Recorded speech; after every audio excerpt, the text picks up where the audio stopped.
Welcome language learners from all around the globe to Listen Up, the podcast that takes you on a captivating voyage through the English language. Whether you've just started your journey or have been navigating the intricacies of English for some time, this podcast is designed to be your trusty compass, guiding you towards fluency and unlocking the wonders of English.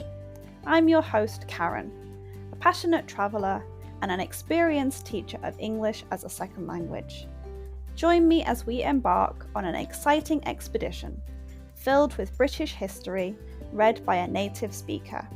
Together, we'll conquer the challenges and celebrate the victories of learning English as a foreign language. Each episode of Listen Up will immerse you in a variety of topics, from aspects of British culture, history, and literature. We'll explore useful vocabulary that will empower you to communicate confidently in English. If you want to read along with the podcast, head to my website www.onepawinthesand.com/ESL. The link is in the description. But this podcast isn't just about learning English in isolation. It's about building a community of language learners, supporting one another, and fostering a love of the English language. I encourage you to engage with us through my Patreon page, where you can connect with fellow learners, ask questions, and share your own language journey. So, whether you're sipping tea in Tokyo, walking the streets in Sao Paulo, or studying in a bustling cafe in Berlin, Listen Up is here to accompany you on your quest for English fluency. Join me as we embark on this transformative expedition, where language becomes an adventure and your dreams of effective communication become a reality.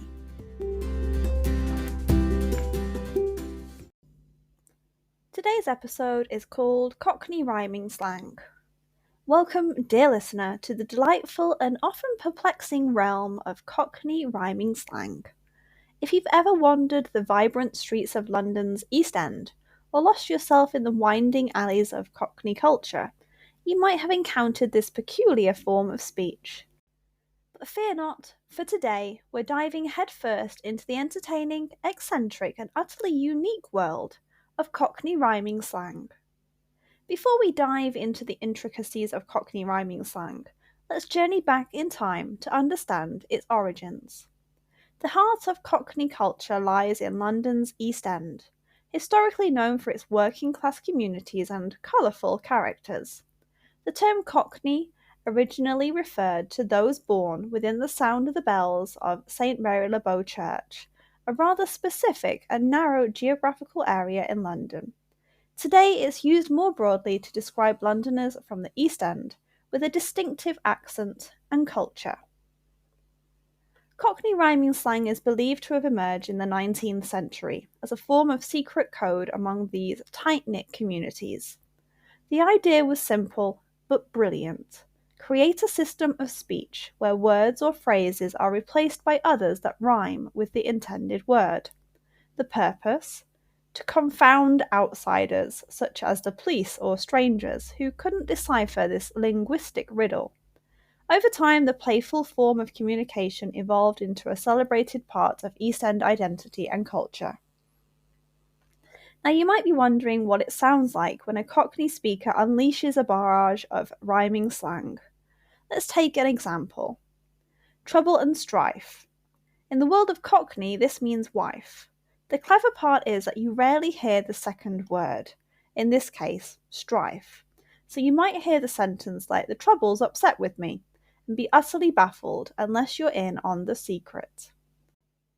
Let's see if you can guess what these phrases mean. I'll give you the answers at the end of the episode. These phrases can sound like gibberish to the uninitiated, but they're all part of the linguistic tapestry that is Cockney rhyming slang. Apples and pears, butcher's hook, dog and bone, mince pies, porky pie, Barney rubble, boat race, brass tacks, brown bread, dicky bird, dicky dirt, frog and toad, Hank Marvin, Jimmy Riddle, Plates of Meat, Rosie Lee, Tea Leaf, Trouble and Strife, Adam and Eve. Now you might think that Cockney rhyming slang is a dying art, a relic of the past, but you'd be mistaken. It continues to be an integral part of East End culture, even as London evolves and changes. While fewer people speak it fluently today, many words and phrases have permeated British English language. Cockney rhyming slang is like a time capsule, preserving bits of history, tradition, and humour. So next time you're in London's East End, and a friendly local asks you if you fancy a butcher's, don't worry, they're not offering you a meat market tour, but a peek into one of London's most enduring and entertaining linguistic traditions. So have a butcher's at the answers to the phrases below, and take a moment to appreciate the colourful world of Cockney rhyming slang. Once upon a time, in the heart of London's East End, there lived a cheeky Cockney named Tommy. Tommy had a penchant for telling tales, often serving up a delightful dish of porky pies to his mates. One sunny afternoon, he was sitting in his cosy living room, sipping a cup of Rosie Lee and staring at his telly. His trouble and strife, a lovely woman named Lucy, was busy in the kitchen rustling up a delicious meal. Tommy decided to pop outside for some fresh air. With a mischievous glint in his mince pies, he gave Lucy a kiss on the boat race and told her, "I'll be back in a jiffy, love. Just need to exercise my plates of meat." As Tommy strolled down the Frog and Toad and into the bustling streets, he couldn't help but notice a group of children playing near the market on the apples and pears. They were having a right old giggle, and it put a big smile on his boat race. But then he overheard something that got him thinking about brass tacks. One of the kids pointed at a man who was sneaking around the corner with a bag of swag. "Look, it's a tea leaf!" The others laughed, and Tommy realized that he couldn't let that slide. Determined to keep his manor safe, Tommy followed the tea leaf, who was wearing a bright blue dicky dirt, like a seasoned detective. He tracked him down a dark alley, peeking around a corner to have a butcher's hook. He couldn't Adam and Eve it when he saw the tea leaf having a Jimmy Riddle in the street. Tommy knew he needed to take action. He whipped out his dog and bone and dialed Lucy's number to alert her to the situation. "Lucy, love, you won't believe it. I found a tea leaf," he explained, his voice filled with urgency. Lucy didn't wait a second. She called the police and said, "I need to have a dicky bird with the detective. I have some information on the thief." While Tommy kept an eye on the ne'er-do-well, providing a running commentary on the blower, within minutes the boys in blue arrived on the scene, and the tea leaf found himself in a whole heap of Barney rubble.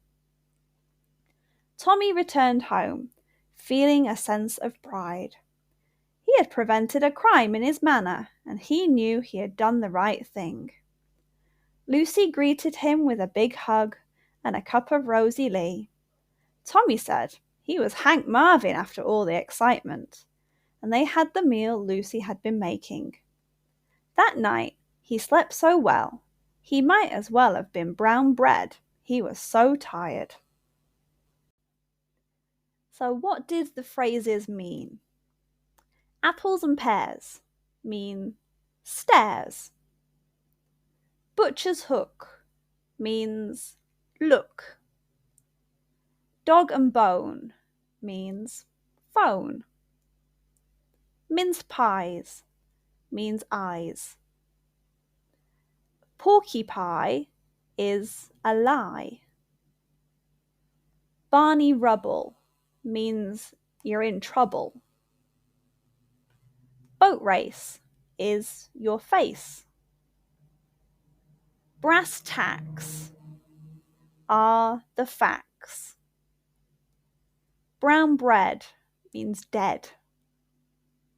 Dicky bird is a word. Dicky dirt is a shirt. Frog and toad is the road. Hank Marvin means you're starving. And Jimmy Riddle is a piddle, as in to urinate. Plates of meat means feet. Rosie Lee is tea. A tea leaf is a thief. The trouble and strife is your wife. And Adam and Eve is believe. How many did you get right? Let me know in the comments.